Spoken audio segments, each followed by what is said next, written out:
Hello dear student, आप सभी का स्वागत है हमारे इस यूट्यूब चैनल में।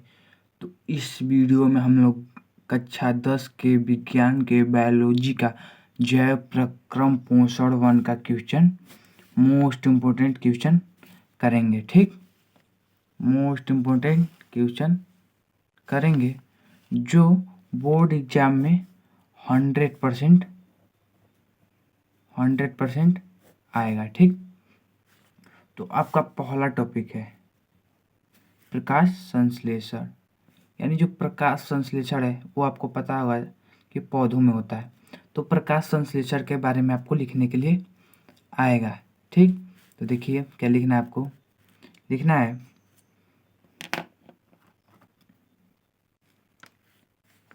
प्रकाश संश्लेषण वह जैव रासायनिक प्रक्रिया है। यानी जो प्रकाश संश्लेषण है वह जैव रासायनिक प्रक्रिया है जिसमें हरे पादपों के हरे भाग में उपस्थित, यानी मान लीजिए हरा पत्ता है, उसके पत्तियों में, पौधों के पत्तियों में उपस्थित क्लोरोप्लास्ट, यानी उसको क्लोरोफिल कहते हैं, और सूर्य का प्रकाश, जो हमें सूर्य का प्रकाश प्राप्त होता है, तथा कार्बन डाइऑक्साइड और तथा मृदा से जल और मिट्टी से जल अवशोषित करके स्वयं के लिए भोजन बनाता है। और इस प्रक्रिया को क्या कहते हैं? प्रकाश संश्लेषण। ठीक, अब देखिए इसको हम लोग एक फार्मूला के माध्यम से दर्शाए हैं। किसके माध्यम से? फार्मूला। ये सब किसके उपस्थिति में? देखिए कार्बन डाइऑक्साइड लेता है और सूर्य का प्रकाश, पर्णहरी में यानी क्लोरोप्लास्ट होता है। तो carbon dioxide CO2 plus H2O, यानी किस तरह के मृदा से जल अवशोषित करके H2O, सूर्य के प्रकाश और क्लोरोप्लास्ट की उपस्थिति में, सूर्य का प्रकाश और पर्णहरी में यानी क्लोरोप्लास्ट की उपस्थिति में क्या बनाता है? C6H12O6 ग्लूकोज बनाता है। 6H2O क्या? 6H2O जल बनाता है और 6O2 यानी ऑक्सीजन बनाता है। देखिए ग्लूकोज बनाता है और जल के 6 अणु है और ऑक्सीजन के 6 अणु है। ठीक, अब हम लोग दूसरा टॉपिक नंबर दूसरा देख लेते हैं। दूसरा टॉपिक भी मोस्ट इम्पोर्टेंट है। क्या? मोस्ट इम्पोर्टेंट है। स्वपोषी और परपोषी में अंतर। ये आपका 6 नंबर का आता है। कितने नंबर का? 6 नंबर का। इसको ध्यान से देखिएगा। देखिए आपको एक तरफ स्वपोषी है, दूसरी तरफ परपोषी है। तो स्वपोषी में देखिए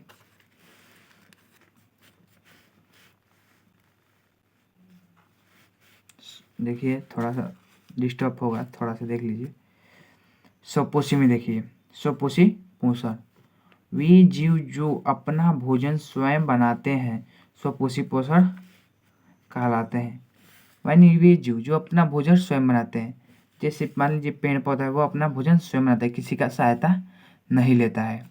ठीक, इसमें देखिए वे जीव जो अपना भोजन स्वयं नहीं बनाते हैं बल्कि स्वपोषियों पर निर्भर रहते हैं, परपोषी पोषण या विषमपोषी पोषण कहलाते हैं। यानी वे जीव जो अपना भोजन स्वयं नहीं बनाते हैं बल्कि स्वपोषी पोषण पे निर्भर रहते हैं।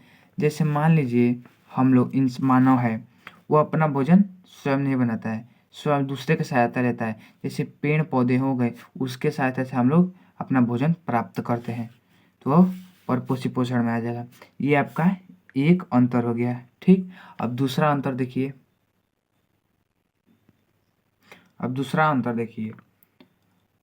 यह हरे पादपों के कुछ जंतु एवं प्रोटिस्ट जंतुओं में पाया जाता है।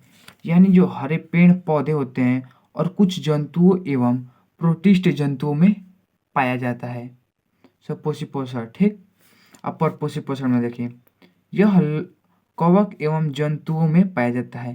यानी जो बैक्टीरिया होते हैं उसमें और जंतु में पाया जाता है। ये हो गया आपका दूसरा अंतर। अब तीसरा अंतर देखिए, इस प्रक्रिया में भोजन का पाचन होता है। यानी स्वपोषी पोषण में भोजन का पाचन नहीं होता है। ठीक, भोजन का पाचन नहीं होता है। स्वपोषी पोषण में भोजन का पाचन नहीं होता है। अपरपोषी पोषण में इसके उल्टा हो जाएगा, भोजन का पाचन होता है। ये आपका तीसरा अंतर रहा। अब चौथा देखिए,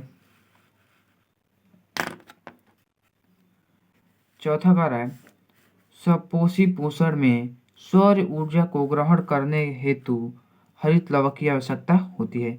यानी जो स्वपोषी पोषण है, अगर इसमें हम हर सूर्य का प्रकाश ग्रहण कर रहे हैं तो उसमें हमको हरित लवक की आवश्यकता होगी। अपर पोषी पोषण में देखिए क्या होता है, सौर ऊर्जा को ग्रहण करने हेतु हरित लवक की आवश्यकता नहीं होती।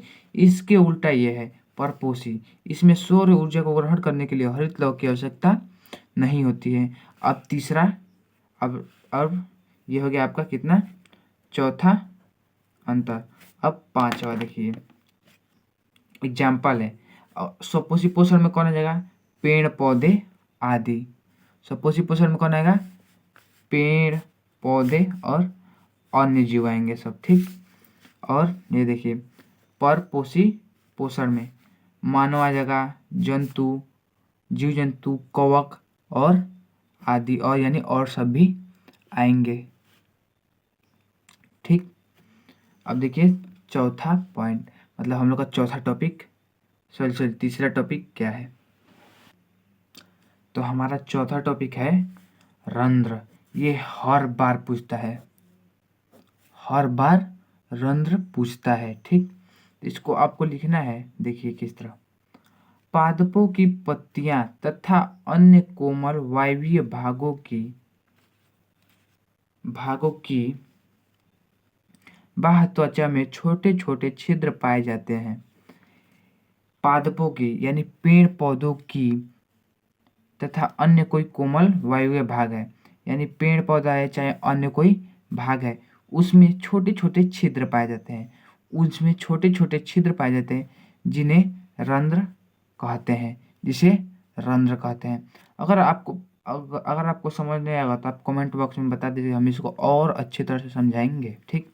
उसके बाद देखिए प्रकाश संश्लेषण व श्वसन के लिए, यानी अगर पेड़ पौधे में प्रकाश संश्लेषण हो रहा है चाहे श्वसन के लिए गैसों का आदान प्रदान किससे होता है, रंध्रों द्वारा, इसी से होता है, ठीक। रंध्रों के द्वारा होता है। ये वाष्पोत्सर्जन में भी सहायक होते हैं।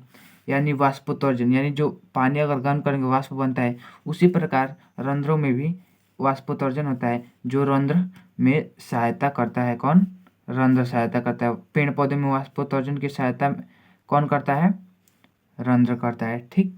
तो अगले वीडियो में ये हो गया पार्ट 1। पार्ट 2 में एक और आपका मोस्ट इम्पोर्टेंट टॉपिक बचा है, ठीक। उसको हम लोग अगले वीडियो में कवर करेंगे। तब तक के लिए धन्यवाद।